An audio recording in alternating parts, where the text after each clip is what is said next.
ഈ നോപ്പിയിൽ പലരും വന്ന് പറയുന്ന ഒരു ബുദ്ധിമുട്ടാണ് ശോധനക്കുറവ്. വയറ്റിന്ന് കറക്റ്റായിട്ട് പോകുന്നില്ല. ചിലർ പറയും കട്ടിയിലാണ് പോകുന്നത്, ചിലർ പറയും ആഴ്ചയിൽ 1-2 തവണ പോകുന്നുള്ളൂ. അത് ചിലർക്ക് അതൊരു സ്ഥിരം ആയി, അപ്പോൾ അവരത് മൈൻഡാക്കുന്നില്ല. നമ്മൾ എടുത്ത് ചോദിക്കുമ്പോഴാണ് ചിലർ പറയുന്നത്, ആ ഡോക്ടറെ ഇതേപോലെ 1-2 തവണ പോകുന്നുള്ളൂ, ഇല്ല 2 ദിവസം കൂടുമ്പോഴാണ് പോകുന്നത്. അപ്പോൾ ചിലർ ഇതിനെക്കുറിച്ച് നല്ല അറിവും ഇതുള്ളവരാണ്. കാരണം അങ്ങനെ പോയാൽ അവർക്കൊരു സുഖം കിട്ടുന്നില്ല, പല രീതിയിലുള്ള ബുദ്ധിമുട്ടുകൾ വരുന്നുണ്ട്. ശോധന കുറഞ്ഞു കഴിഞ്ഞാൽ നമുക്ക് വയറിൻ്റെ ബുദ്ധിമുട്ടുകൾ മാത്രമല്ല വരുന്നത്. ചിലർക്ക് അത് കാരണം തലവേദന വരുന്നുണ്ട്, ചിലർ ക്ഷീണം ഉണ്ടാവുന്നുണ്ട്. ഇപ്പോൾ അടുത്താണ് ഒരു പേഷ്യൻ്റ് പറഞ്ഞത്, അവർക്ക് നടുവേദന വരെ അത് കാരണം ഉണ്ടെന്ന് അവർക്ക് തോന്നുന്നു.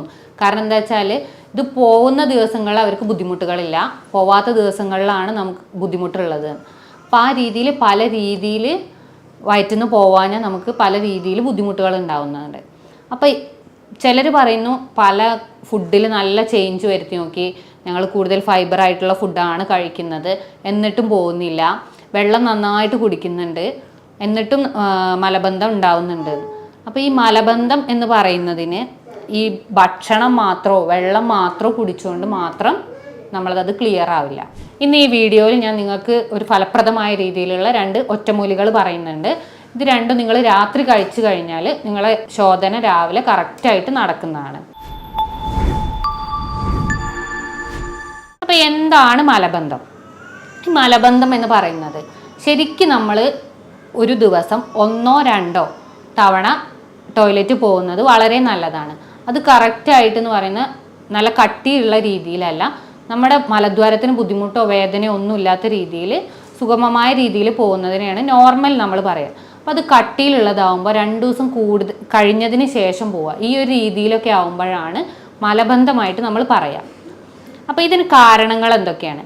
മെയിനായിട്ട് പറയുന്നത് വെള്ളം കുടിയുടെ കുറവ് തന്നെയാണ്. വെള്ളം കുടി കുറഞ്ഞു കഴിഞ്ഞാൽ ഇപ്പം നമ്മളെ ശരീരത്തിൽ എന്ന് പറഞ്ഞാൽ വെള്ളം എല്ലാ സ്ഥലങ്ങളിൽ നിന്നും ആഗിരണം ചെയ്തുകൊണ്ടിരിക്കുന്നുണ്ട്. അപ്പോൾ എന്താണ് മലബന്ധം എവിടെ നടക്കുന്നത് നമുക്ക് നോക്കാം. വൻകുടൽ, ആമാശയത്തിന് ശേഷം നമ്മൾ പറയും വൻകുടലുണ്ട്. അപ്പോൾ ഈ സ്ഥലത്ത് എന്ന് പറഞ്ഞാൽ അവിടെയുള്ള സെൽസും ഈ ന്യൂട്രിയൻസിനെ വലിച്ചെടുക്കുന്നതിൻ്റെ ഒപ്പം അവിടുന്ന് വെള്ളവും വലിച്ചെടുക്കും.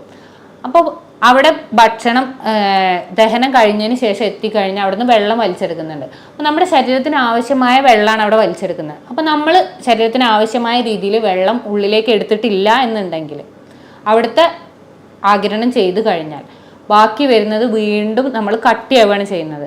അപ്പോൾ അത് മലദ്വാരത്തിലൂടെ പുറത്തു പോകാനുള്ള ബുദ്ധിമുട്ടുണ്ടാവും. അപ്പോൾ നമ്മൾ ശരീരത്തിലേക്ക് ആവശ്യത്തിൽ വെള്ളം ഉള്ളിലേക്ക് എടുക്കണം.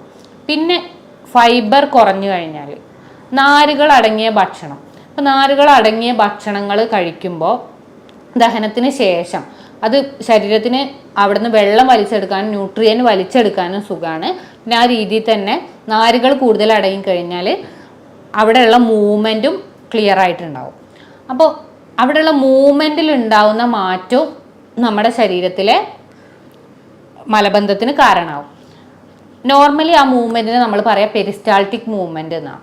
അപ്പോൾ ആ മൂവ്മെൻറ്റ് കറക്റ്റായിട്ട് നടക്കണം. അപ്പോൾ മെയിനായിട്ട് അതിനെ സഹായിക്കുന്ന അവിടുത്തെ സെല്ലുകളാണ്. അപ്പോൾ ആ സെല്ലുകളുടെ ആരോഗ്യസ്ഥിതി നമ്മൾ നോക്കണം. ഇപ്പോൾ ഒരു ടെൻഷൻ അല്ലെങ്കിൽ മാനസിക പിരിമുറുക്കമുള്ള ഒരു വ്യക്തിക്ക് എന്ന് പറഞ്ഞാൽ ശരീരത്തിൽ സ്ട്രെസ് ഹോർമോൺ കൂടുതലായിട്ട് ഉൽപ്പാദിപ്പിക്കും. ആ സ്ട്രെസ് ഹോർമോൺ കൂടിക്കഴിഞ്ഞാൽ ഈ കോശങ്ങളിലേക്കുള്ള രക്തയോട്ടം, അതുപോലെ തന്നെ ചിലപ്പോൾ ആ കോശങ്ങളിലുള്ള ഇമ്പൾസുകൾ എന്ന് പറയുന്നത് നമ്മൾ അവിടെ കൊടുക്കുന്ന ഓരോ ആശയവിനിമയം എന്ന് പറയുന്ന പോലെ ശരീരത്തിലുള്ള മാറ്റങ്ങളെയാണ്. അപ്പം അതിൽ കൂടുതൽ ഇമ്പൾസ് കൊടുത്തു കഴിഞ്ഞാൽ അവിടുത്തെ മൂവ്മെൻറ്റ് കൂടും.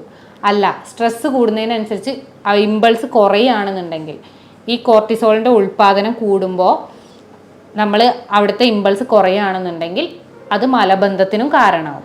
അപ്പോൾ അത് 2 രീതിയിലും ബാധിക്കാം. മൂവ്മെൻറ്റ് കൂടിയാലും ബുദ്ധിമുട്ട് തന്നെയാണ്, കുറഞ്ഞാലും ബുദ്ധിമുട്ടാണ്. പിന്നെ നമ്മുടെ ശരീരത്തിൽ ടെൻഷൻ കൂടുമ്പോൾ നമ്മുടെ ടെൻഷനെയും ബ്രെയിനിനെയും അതുപോലെ തന്നെ വൻകുടലിനെയും കണക്ട് ചെയ്യുന്ന ഒരു ബ്രെയിൻ ഗട്ട് ആക്സിസ് എന്ന് പറയും. അതൊരു ബൈ ഡയറക്ഷണലാണ്, അങ്ങോട്ടും ഇങ്ങോട്ടും ഉള്ള ചാനലാണ്. അത് മെയിനായിട്ട് നിയന്ത്രിക്കുന്നത് വാഗസ് നെർവാണ്. അപ്പോൾ ആ നാഡിയിലുള്ള എന്ത് മാറ്റവും അവിടെ മാറ്റങ്ങൾ ഉണ്ടാവും. അപ്പോൾ ചിലപ്പോൾ കൂടുതലായിട്ടുള്ള മാറ്റങ്ങളാവാം, മൂവ്മെൻറ്റ് കൂടും, ആ പെരിസ്റ്റാൾട്ടിക് മൂവ്മെൻറ്റ് കൂടാം, വൻകുടലിൻ്റെ ചലനശേഷി കൂടും കുറയും ചെയ്യാം. അപ്പം അതിനനുസരിച്ചൊക്കെ ശരീരത്തിൽ മാറ്റം ഉണ്ടാവും. പിന്നെ മെയിനായിട്ട് പറയുന്ന ഒരു കാര്യമാണ് വിറ്റാമിൻ സിൻ്റെ ഡെഫിഷ്യൻസി. ഈ വിറ്റാമിൻ സി ശരീരത്തിൽ കുറഞ്ഞു കഴിഞ്ഞാൽ കൊളാജൻ എന്ന് പറയുന്നതിൻ്റെ പ്രൊഡക്ഷൻ കുറയും.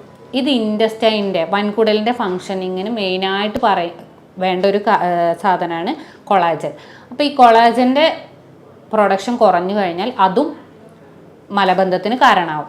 അതേപോലെ തന്നെ വിറ്റാമിൻ സി കുറഞ്ഞു കഴിഞ്ഞാൽ വാട്ടർ ആഗിരണം ചെയ്യുന്നത് കൂടും.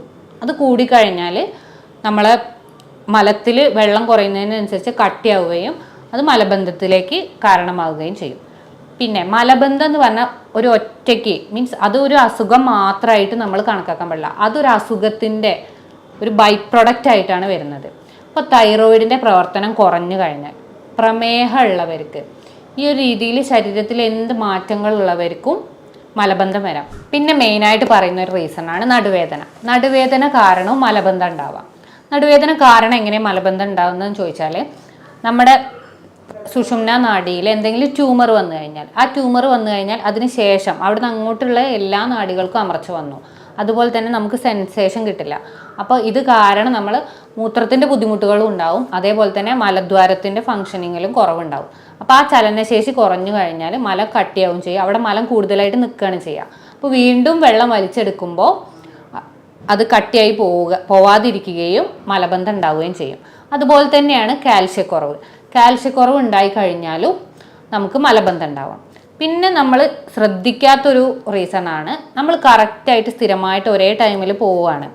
അല്ല, അപ്പോൾ ഒരു 2-3 ദിവസങ്ങളിൽ നമ്മൾ സമയം തെറ്റി ഒരു 5-6 മണിക്കൂർ ലേറ്റായി മീൻസ് പോകണം എന്നുള്ള തോന്നൽ ഉണ്ടായിട്ട് നമ്മൾ പോയിട്ടില്ല എന്നുണ്ടെങ്കിൽ അപ്പം അത് വൻകുടലിൽ അല്ലെങ്കിൽ മലദ്വാരത്തിൻ്റെ അവിടെ മലം എത്തിയിട്ടുണ്ട്, പക്ഷെ നമ്മൾ പോകുന്നില്ല എന്നുണ്ടെങ്കിൽ വീണ്ടും അവിടെ നിന്ന് വെള്ളം വലിച്ചെടുത്തുകൊണ്ടേയിരിക്കുകയാണ്. ശരീരം ആഗിരണശേഷി കുറയ്ക്കില്ല, എവിടെയാണോ ഉള്ളത് അവിടുന്ന് വെള്ളം വലിച്ചെടുത്തുകൊണ്ടേയിരിക്കും. അപ്പോൾ ഇത് വീണ്ടും കട്ടിയാവുകയാണ് ചെയ്യുന്നത്. അപ്പോൾ അത് പോകാനും ബുദ്ധിമുട്ടുകൾ ഉണ്ടാവും. ആ പോയി കഴിഞ്ഞ വേദന ബുദ്ധിമുട്ടുകൾ ആ രീതിയിൽ വരും. കാരണം അവിടെ ഫിഷർ വരാനും അതിൻ്റെ ഭാഗമായിട്ട് പല കോംപ്ലിക്കേഷൻസ് വരാനും കാരണമാവും. അപ്പോൾ ഈ ഒരു രീതിയിലാണ് മലബന്ധം ഉണ്ടാവുന്നത്. ഇനി ഇതെങ്ങനെ നമുക്ക് മെഡിസിൻസ് കൂടാതെ നിയന്ത്രിക്കാമെന്ന് ആദ്യം നോക്കാം. മലബന്ധം ഇല്ലാതാക്കാൻ വേണ്ടി നമ്മൾ മെയിനായിട്ട് ചെയ്യേണ്ടത് ഒരു കൃത്യമായ ടൈം. അപ്പോൾ നമ്മളെ ശരീരം എന്ന് പറയുന്നത് ഒരു ബയോളജിക്കൽ ക്ലോക്കാണ്. ഉറങ്ങാനും അതുപോലെ തന്നെ ഫുഡ് കഴിക്കാനും. അപ്പോൾ അതുപോലെ തന്നെ നമുക്കൊരു പ്രാധാന്യം അർഹിക്കുന്ന ഒരു കാര്യമാണ് ടോയ്ലറ്റ് പോവുക. അപ്പോൾ ഇത് കറക്റ്റ് ഒരു ടൈമിൽ ഫോളോ ചെയ്യാൻ നോക്കുക. ഇപ്പോൾ ഒരു 8 മണിയാണെന്നുണ്ടെങ്കിൽ ആ 8 മണിക്ക് തന്നെ സ്ഥിരമായിട്ട് പോകാൻ നോക്കുക. പോകണമെന്ന് തോന്നലുണ്ടായി കഴിഞ്ഞാൽ ഒരു വിത്തിൻ 10 മിനിറ്റ്സ് ഇത് നിങ്ങളൊന്ന് സ്ഥിരമായിട്ട് ചെയ്ത് നോക്കൂ. നിങ്ങൾക്ക് എന്തായാലും ജീവിതത്തിൽ മലബന്ധം വരില്ല. കാരണം ആ ഒരു ടെൻഡൻസി വന്നു കഴിഞ്ഞാൽ വീണ്ടും നമ്മൾ പിടിച്ചു നിൽക്കുമ്പോൾ മാത്രമാണ് അവിടുന്ന് വെള്ളം വലിച്ചെടുക്കുമ്പോൾ ബുദ്ധിമുട്ടുണ്ടാകുന്നത്. അപ്പോൾ കറക്റ്റായിട്ട് ഒരു ടൈം ഫോളോ ചെയ്യാൻ നോക്കുക. പിന്നെ പറയുന്നത് നമ്മൾ വെള്ളം കുടിക്കുക. വെള്ളം ധാരാളമായിട്ട് കുടിക്കാൻ നോക്കുക. കാരണം ബോഡിക്ക് ആവശ്യമുള്ള വെള്ളം വേണം, അതുപോലെ തന്നെ മലം പോവാനുള്ള ആ ഒരു ലൂസനിങ്ങിനുള്ള വെള്ളവും ശരീരത്തിൽ വേണം. അപ്പോൾ നന്നായിട്ട് ഡെയിലി വെള്ളം കുടിക്കാൻ നോക്കുക. പിന്നെ വിറ്റാമിൻ സി റിച്ച് ആയിട്ടുള്ള ഫുഡ്, നാരങ്ങ, ഓറഞ്ച്, ബ്രോക്കോളി ഇതുപോലത്തെ ഫുഡുകൾ നമ്മൾ ഡെയിലി ഭക്ഷണത്തിൽ ഉൾപ്പെടുത്താൻ നോക്കുക. പിന്നെ പറയുന്നത് ഇൻസോലബിൾ ഫൈബറും സോലബിൾ ഫൈബറും നമ്മൾ കഴിക്കണം.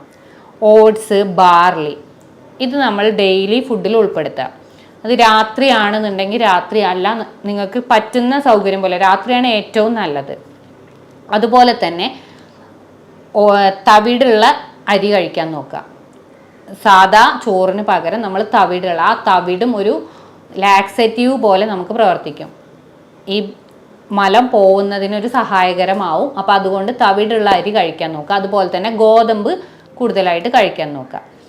പിന്നെ നമ്മൾ ഇപ്പോൾ ടോയ്ലറ്റിൽ ഇരിക്കുന്ന സമയത്ത് നമ്മുടെ കാൽമുട്ടുകൾ നമ്മുടെ അരക്കെട്ടിന് ഒന്ന് അരക്കെട്ടിനേക്കാൾ ഒന്ന് ഒരു ചെറുതായിട്ട് ഉയർന്ന രീതിയിൽ ഇരിക്കാൻ നോക്കുക.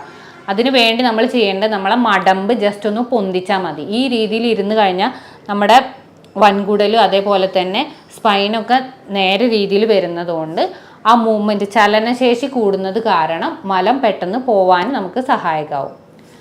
പിന്നെ നമ്മൾ ചെയ്യേണ്ട ഇത്രയും ചെയ്തിട്ടും നിങ്ങൾക്ക് ബുദ്ധിമുട്ടുകൾ ഉണ്ടെന്നുണ്ടെങ്കിൽ നമ്മൾ 2 ഒറ്റമൂലികൾ പറയുന്നുണ്ട്. ഇത് ഡെയിലി വൈകുന്നേരം മീൻസ് രാത്രി ഫുഡ് കഴിച്ചതിന് ശേഷം നിങ്ങൾ കഴിക്കുക. ആദ്യത്തേന്ന് പറയുന്നത് ഒരു കട്ടൻ കാപ്പി, നല്ല സ്ട്രോങ് ആയിട്ട് പഞ്ചസാര കംപ്ലീറ്റ് ഒഴിവാക്കിയതിന് ശേഷം സാധാ ഒരു ചുടുവെള്ളത്തിൽ കാപ്പിപ്പൊടി ഇട്ടിട്ട് ഒരു കട്ടൻ കാപ്പി ഉണ്ടാക്കുക. കട്ടൻ കാപ്പി ഉണ്ടാക്കിയതിന് ശേഷം അതിൽ 2 സ്പൂണ് ഒലീവ് ഓയിൽ, കൂടുതലായിട്ട് എടുക്കണ്ട, കാരണം അത് പിന്നീട് ചിലപ്പോൾ വയറിളക്കത്തിന് കാരണമാവും. അപ്പോൾ 2 സ്പൂൺ ഒലീവ് ഓയിൽ എടുക്കുക. എന്നിട്ട് അത് രാത്രി കഴിച്ചതിന് ശേഷം കിടക്കുക. രാവിലെ നിങ്ങൾക്ക് സുഗമമായ രീതിയിൽ മോശം പോവും. പിന്നെ വേറൊന്ന് പറയുന്നത്, സാധാ പാല് അല്ലെങ്കിൽ വെള്ളത്തിലും കുടിക്കുക.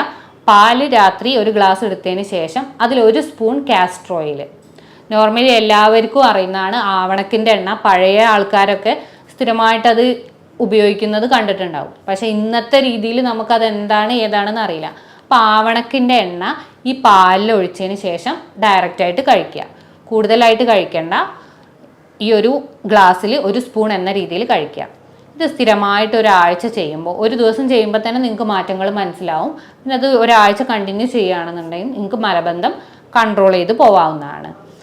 പിന്നെ ഡെയിലി രാവിലെ എണീച്ച ശേഷം നിങ്ങളൊരു അധിക ചൂടിലല്ല, ഒരു മൈൽഡ് ചൂടിൽ ഇളം ചൂടുവെള്ളം 2 ഗ്ലാസ് ഡെയിലി എല്ലാവരും കുടിക്കാൻ നോക്കുക. അത് മലബന്ധത്തിന് മാത്രമല്ല, ശരീരത്തിലെ എല്ലാ ഉന്മേഷത്തിനും കോശങ്ങളുടെ വളർച്ചയ്ക്കും ഒക്കെ നല്ല രീതിയിൽ ഹെൽപ്പ് ചെയ്യും. അപ്പോൾ ഈ രീതിയിൽ നിങ്ങൾ എല്ലാവരും ഒന്ന് ചെയ്തു നോക്കൂ. നിങ്ങൾക്ക് മലബന്ധം പിന്നീട് ഉണ്ടാവില്ല. അപ്പോൾ ഇതുമായി ബന്ധപ്പെട്ട് എന്തെങ്കിലും സംശയം നിങ്ങൾക്ക് ഉണ്ടെന്നുണ്ടെങ്കിൽ നിങ്ങൾക്ക് ഈ കാണുന്ന നമ്പറിൽ കോൺടാക്റ്റ് ചെയ്യാവുന്നതാണ്. ഞാൻ doctor Gopika, doctor Basil Soumya hospital, Pandikkad, Malappuram ജില്ല.